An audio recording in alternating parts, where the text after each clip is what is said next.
নামাজকে বলো না কাজ আছে, কাজকে বলো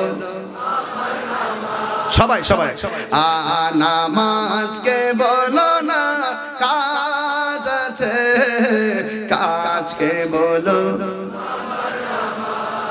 নামাজ বিহীন পরপারে কি জবাব দিবে তুমি প্রভুর কাছে।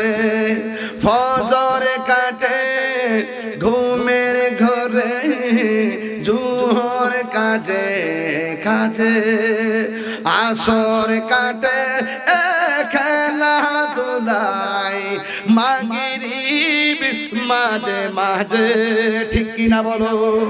নামাজকে বলো না কাজ আছে, কাজকে বলো